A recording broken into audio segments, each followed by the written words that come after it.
other YouTubers start their videos with ordering coffee, doing fancy coffee stirring and drinking shots, so that's what we're gonna do.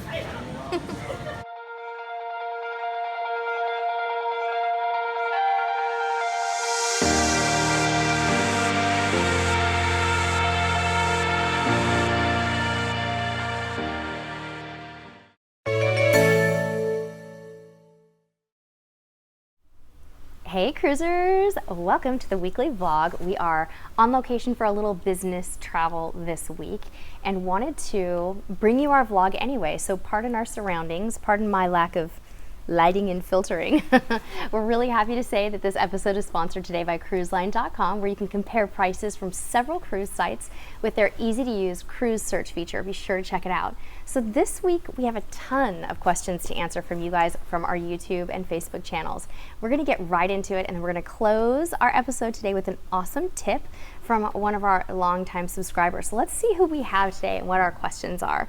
Our first question comes from Carrie Deplov, I'm not sure how we say that, on YouTube, saying, I have a tipping question. When you say a fixed amount per person, is it the same for every person independent of their age, or the amounts the same for adults and less for children? Okay, Carrie Deplov, tipping on a cruise ship, same amount for every single person in your party, so everybody's going to pay the same regardless of their age. So hope that helps you. That's a really quick answer today, but I think that that's what you needed to know.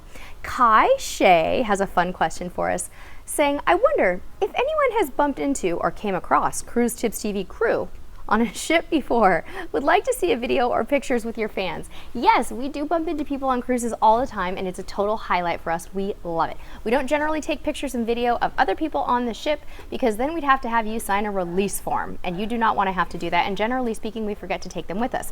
But if you see us on a ship, we do take fun swag with us, so be sure to come up and say hello. It's always really, really weird when I'm walking down the hall or sitting by the pool or something and I hear my name, I hear someone go, hey Sherry, and I'm like, there must be another Sherry, and then I remember, oh yeah, maybe they recognize us. So usually maybe 2 or 3 people on every cruise will recognize us. Not very often, but that is the answer to your question. Hope that helps. Our next one today is from Krista Azeka. Krista said, my husband and I really want to go on a cruise for our anniversary next year, and our daughter will be 2. What is the best type of cruise do you suggest for us, and for how long? Krista, I think a warm weather tropical type cruise with a little one is the best way to start. You can do Alaska and the other more adventurous places later, but if I were you, I would do something in the Caribbean for maybe 7 to 10 days, do something beachy and warm weather. Couple of tips for you for cruising with a 2-year-old. Definitely take a stroller. A small umbrella stroller is probably a really good choice. We also recommend that when you go to dinners with your little one, that you take something to entertain them, whatever that may be for you. It may be books, toys, some kind of a screen if you are okay with that, whatever you would like. We also think that cruising is an awesome way for your little ones to get more adventuresome with their food choices. So 2-year-olds pretty young, but they might develop a finer palate on a cruise, you'll find. So you could talk with your little one about it, and maybe they can explore some new foods. All right, hope that helps you, Krista. Let me know if you need more tips for your little one. Next one today is from Phil. Phil wants to know what that nifty thing that I had around my neck in our last video, our embarkation day packing video, was. Phil, it is a Travelon brand passport holder. They're called something like, if you go onto Amazon or Google them, they're called Travelon passport holder with lanyard. So you want to find something with a necktie. That is what that is. I hope that helps you. They're great. If you cannot find one, let me know and I'll get one up in our marketplace, which I'm actually quite sure we already have a few of those in our marketplace. So go to cruisetipstv.com/marketplace, and if you're in a country where Amazon ships to you, you can get them right there. They're really cheap too. I think they're under 10 bucks. Anyways, discount stores have those too, by the way. Marshall's, TJ Maxx, just go to their little travel section and you'll find one there, Phil. Okay, what's next today? Becky Hopper says, in response to our embarkation bags video that we just put up on Tuesday of last week, or no, actually, I'm sorry, it was Thursday of last week. She says, your backpack pretty much looks like mine. I don't take a change of clothes on embarkation day. Usually I wear my same clothes to dinner. What kind of external chargers for your phone do you have? I'm looking at one, so I'd be interested. I have my purse with me, Becky, and I'm going to try not to upset all of our camera gear here, and I'm actually just going to show you my external charger. They're really cool, and we actually got these at Costco. This is my external charger. I'm trying to see what the brand is. It's called Random Order, and it came in a pack of 2 at Costco for like 19 bucks. But we'll get some of these up in our marketplace within the next couple of weeks for you. But they're really widely available. Hopefully you can see a little charging port here. They're great. You pack them, you pop them in your bag, charge them up, take them on shore excursions and things like that, and you can charge your phone anywhere. Hope that helps you. Okay, next question is from Barbie G. Barbie says, if you book an excursion ahead of time with cruiseline.com and the weather is bad and you're unable to go to the island or excursion, do you lose your money or get a refund or cruise credit? So yes, Barbie, if you book most shore excursion providers, whether it be cruiseline.com or a private shore excursion company or the actual cruise company themselves, do have some kind of a cancellation guarantee. Now, you're more likely to have a cancellation guarantee that's comprehensive if you book through the cruise line. So hopefully that will help you, but most of the time they have some kind of a clause that if they cancel it, they'll give you your money back. You may lose a small deposit, but you'll probably get the rest of it back. So don't worry too much and don't let that scare you off. Next question is from Cheryl_B_moi. We just booked our second cruise with RC. Do they do buffet style food like Carnival? Yes, they do. Every cruise line that I can think of that's mainstream has a buffet. It's probably a little bit different than Carnival. Royal Caribbean actually has really nice buffets, so I think that you're going to find that that's very satisfactory for you.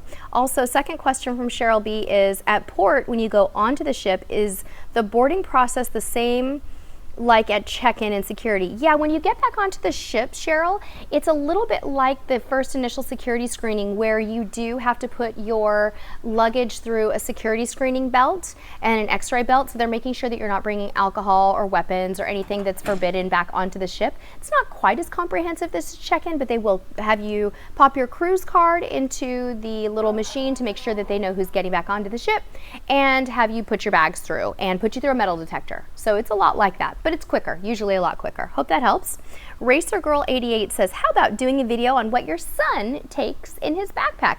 We would love to do that, but he doesn't have so many things in the backpack that I would think we needed to do a full video on it.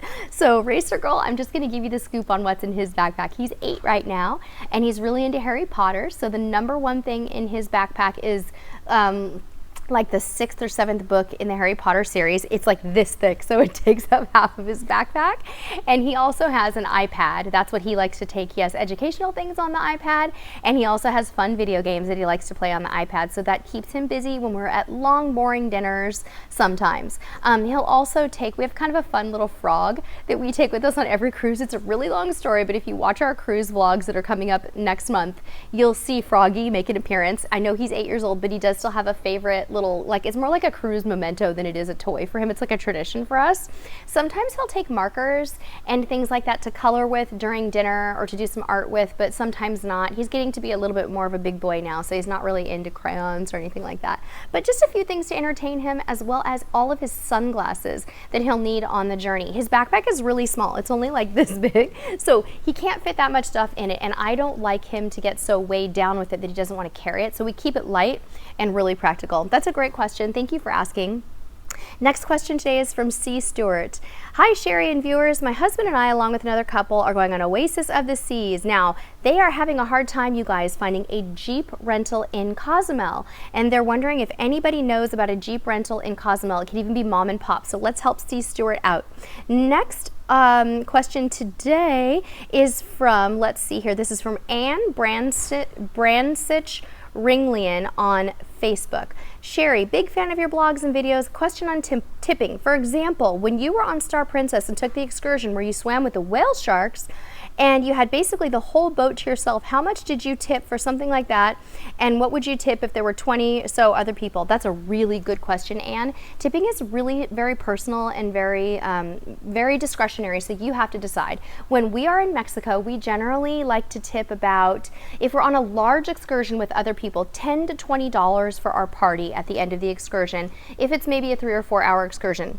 On that particular excursion, where we tipped, where we had the whole boat to ourselves in La Paz with the whale sharks, I tipped $40 to $60 to the crew because it was a private tour. They also gave us a really nice discount so that we could showcase that particular experience and share it with you. And I know that the tour provider, took a little bit of a hit, so I wanted to give them a little bit of extra cash. So it really depends. It depends on the duration of your tour. If it's an all-day tour, I think people tip probably anywhere from $40 to $60. So I hope that that helps you, Anne. Okay, we have a question from Tamara Anthony. What should I wear for port days in the Bahamas? Tamara, you should wear something very comfortable and breathable. It's going to be warm in the Bahamas, so you want to think of what will be comfortable for walking. I would recommend cottons, maybe a swimsuit underneath a nice cotton swimsuit cover-up, and some comfortable sneakers or flip-flops that your feet will not blister in. Maybe you could wear shorts and a cotton t-shirt, something like that, really comfortable, breathable. Focus on what you'd wear on a really warm day in Florida, for example. You don't want to be wearing really dark colors or anything like that that would make you super hot. Andrea Morgan has a question about whether or not we pack a DSLR camera. Should she take her DSLR camera? Andrea Morgan, is it safe is your first question to take your DSLR. It is safe, but the main reason that I recommend not taking your DSLR on a cruise is because of space. You may not even be able to fit the DSLR, depending how large it is, into your safe. So you have to make that decision, and it's bulky. Do you really want to be carrying it around? I will tell you that we go half and half on this. Sometimes we do, sometimes we don't. I love the quality of my DSLR. It's even better than my wonderful iPhone photos, but I don't always want to deal with it, so it kind of depends. My husband does use it to photograph food in the dining room at night, so we can bring you guys those great food slideshows. So if you're a foodie and you want to get the best food slideshow pictures, maybe you could do that. I'm trying to see if you had another question here. Should you take a tripod? Yeah, take a mini tripod, maybe something like this right here. I actually just happened to have this because my husband was going to film the vlog using this tripod, and then he decided to go handheld at the last minute. But this is a cute little King Joy tripod. Is it King Joy? Yeah? Yeah, it is. You like this one? But that's why the video is so shaky. That's why the video is shaky. Oh no, and I'm not helping because I'm mic'd up and I'm pulling on his mic. I'm so sorry, sweetie. I'm sitting on a wobbly table. It's okay.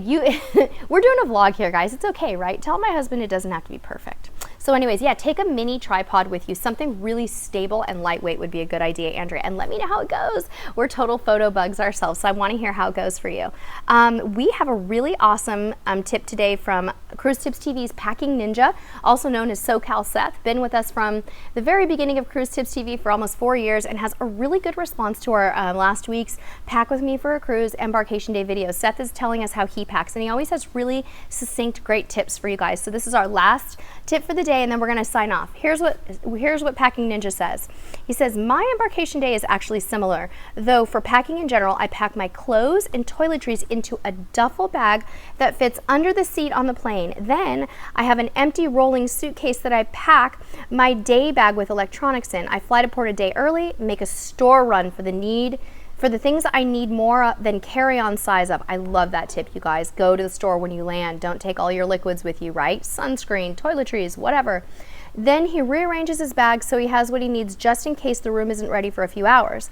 The duffel and the roller stack the duffel and the rollers stack and go to the room, and then he takes his day bag and heads off to party. Sorry, Seth, I didn't articulate that very well today. I'm getting over a cold and I'm starting to lose my voice, and sometimes talking is still a little bit difficult this week. But anyway, thank you for the tips. That's really awesome.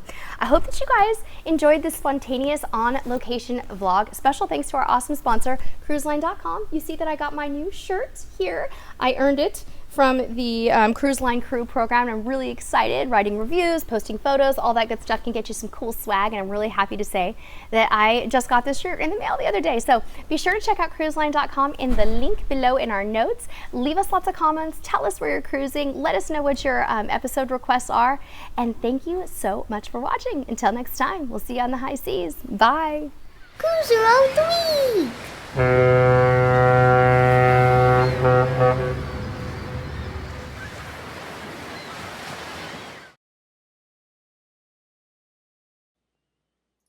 Hey, click me to subscribe.